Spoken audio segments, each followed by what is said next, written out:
Thank you. This station complete. Already. Ready for children party? Mommy! Jay, you can't go nowhere with these children.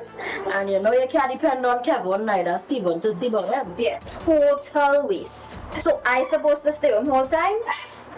Jada is 12. She could see about that. You just leave Jada to see about Kia and Kayla. I thought it's your mother or your sister. Who? Them always busy.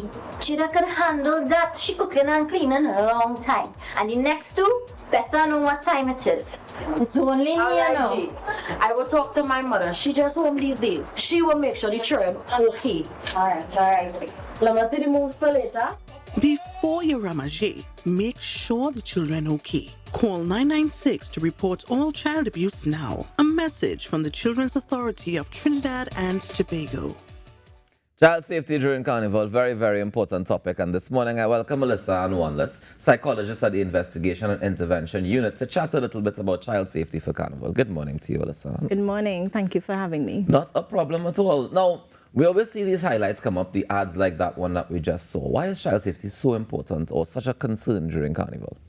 Well, we know that Carnival is really a time of celebration, lots of activity. And at the authority, it has been our experience regarding child neglect. We've seen many cases where children are neglected. They're left at home alone. In some instances, they are left with an older sibling. And we understand that older siblings are not mature enough to handle emergencies.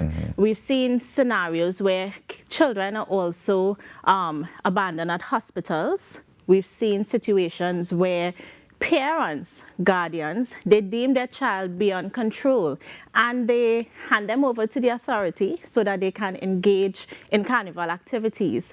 So we know that during this time it's very important that we raise this conversation regarding child safety, we raise awareness, and we help parents to understand that our message is simple.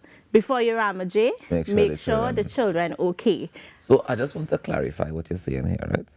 You're saying that during Carnival, people give their children to the authorities so they could go out and party, and then they come back and pick them up on Ash Wednesday? We have seen scenarios, and it's safe to conclude that that was the motive regarding when we did our investigations. But it is important to note also that neglect has been an ongoing issue within Trinidad and Tobago when it comes to children.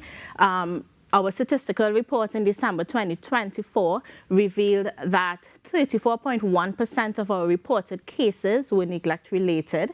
And it was also interesting to note that 54.6% of the reported cases involved the child's primary caregiver. So we see that safety, we need to have the conversation regarding safety at carnival events, but also safety within the home. Yeah. Is there do you know if there's a charge or any sort of law applicable to negligence?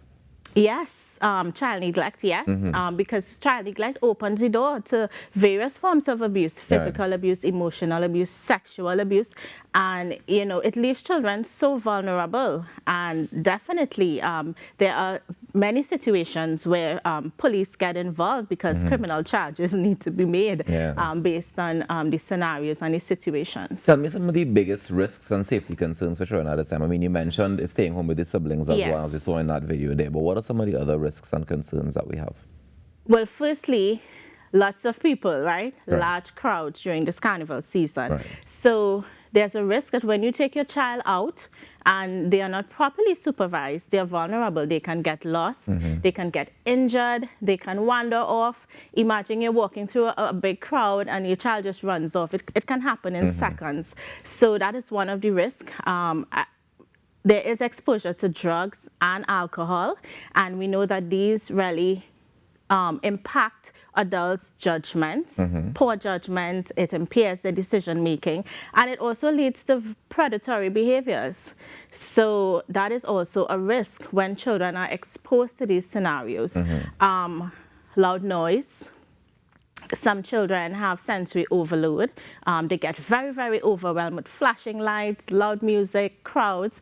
So you really have to be aware of your child, aware of what triggers them, and aware of the risks involved. We can't forget online safety the dangers regarding unsupervised internet access and screen time. That is also a significant risk because of online predators and children being exposed to harmful content. Do you see that ramping up at Carnival time? Online use? Yeah. Yes, definitely, because children can stay all day on their devices, and if mommy or daddy is not at home to say, get off that device, go and do something else, they're unsupervised, so they're in a position where they can spend all day on the internet. So what steps should parents or caregivers be taking to ensure their children's safety during Carnival? Well, we always want to empower parents, right? And they have to begin the conversation now. We want to remind parents of the need to educate their children, and we're going to make it very simple. Keep them safe. So the first thing, supervise and set rules. We spoke about that. If you're going out with them, supervise them, hold their hands when walking through crowds, especially for younger children. We want you to have them dressed. We recommend bright clothing, unique clothing where they can be easily identified if they get lost. We also want you to set rules and boundaries for older teenagers. You should know who they're going out with, where they're going. Let them know very explicitly clear that you gave permission to go to this location. They are not to go elsewhere. You know, you want them, if they have cell phones, to have the cell phones fully charged and on their person at all times. Have their location on where it can be shared with you. And, you know, these are just rules that you want to set from early. The conversation with children should begin now. Right. Carnival is about a month away. We don't want to wait till we're ready to leave the house to begin the conversation. We want to begin it now. In terms of, all right, so that's in terms of people who take part in the Carnival, who might take the children out for the Carnival or send their teenagers to certain events or parties, as the case may be. Yes. We mentioned the at-home safety in terms of not leaving them home unattended or with somebody who's under the age of 18. Is it 18 we use as the barometer? Correct. If a sibling is under 18, we shouldn't be leaving them home with a sibling, right? What about those parents who send their children to Carnival camps, for example? Is that safer? How do you make sure that is safer? Right. So Carnival camps, there's a checklist that you can use. So first, we always want parents to be very, very involved in your child's life. Don't just take it for granted. They're going to church camp, so they're safe. Or, you know, my neighbor said they will babysit, so they're safe. No, you have to. Your neighbor said they go throw an eye on them. Correct. So they're safe. We can't assume safety in the times that we're living in. So we really have to be very intentional. So in regarding Carnival camps, you want to ensure that you have conversations with the camp coordinators, those in charge. You want to ask them about adult to child ratio. We recommend 1 adult to 10 teenagers and 1 adult to 5 children because supervision is very, very critical. You want to ask them, what are their planned activities? You need to know if your child is leaving the venue, if your child, are there water activities? What's the plan for that? Would there be lifeguards? Are they going to beaches, pools? You know, safety measures. Who has access to the campsite? Is it an open thoroughfare for everyone? Anyone can just drop in, or, you know, do they have special security measures in place? So these are conversations that we need to ask beforehand and engage with camp coordinators. And in terms of analyzing the answers to those questions, how do I know that yes, this is a good security plan for the children? How do I know that, yes, this is a good, safe place for them to stay for the how much of a days that they're going for? Well, we also recommend that you visit the site. Right. That's important, to visit the site. See, sleeping arrangements. You need to know where your child is sleeping. You know, what's the arrangement with boys and girls? What's the arrangement with age differences? So that is also important. So we really want you to understand that it's not enough to just sign a form and allow them to go to camp. You have to ask the tough questions, and you have to be comfortable at the end of the day. If you feel uncomfortable, you feel like, no, these people, my child seems to be at risk if they go to camp, you should make alternative arrangements. Now, for people who might be seeing situations, we're talking about it this morning, and they see situations where parents leave the children home unattended, or they see situations that they deem to be dangerous for the child. How do they go about reporting it? What is the best way that you suggest they report it? Yes, so we if you see something, say something. That's our message. You Child sound like the protection. That's our message. Child protection is everybody's business. So that's the first ground rule we want to lay with the public. We need to do it together. We need to protect our children together.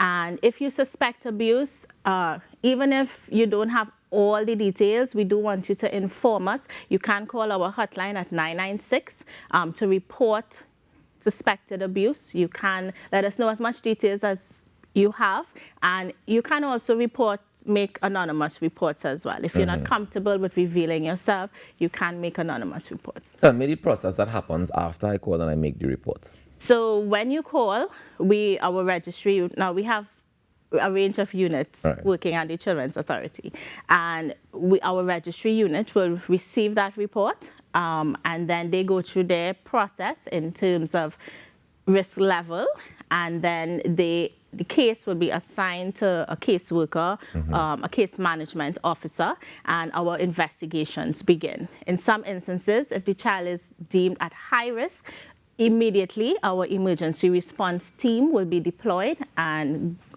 visit the home and the situation. And if the child is deemed in imminent danger, the child will be removed and placed at a place of safety. Does that emergency response team work with the TTPS at all? All the time, yes. I just want to make sure we know exactly what we're getting into. Yes, the TTPS is one of our very close stakeholders, and we work hand in hand. Well, Alyssa-Ann, thank you so much for joining us this morning and sharing this information. And I hope that those paying attention take down the hotline information for starters, and also, just be more aware as we get closer and closer to the actual days of Carnival. But all now, it's Carnival season, and you just keep your eyes out for the children. When Kiddies Carnival starts, you definitely want to keep your eyes out for them as well, and make sure that they're as safe as possible. Thank you very much for joining us this morning. Thank you. Enjoy the rest of your day. Ladies and gentlemen, that is Alyssa-Ann Wanliss, the psychologist at the Investigation and Intervention Unit of the Children's Authority, joining us to share a little bit about child safety for Carnival. We'll take a quick break and come back with more on the Now Morning Show. Stay tuned.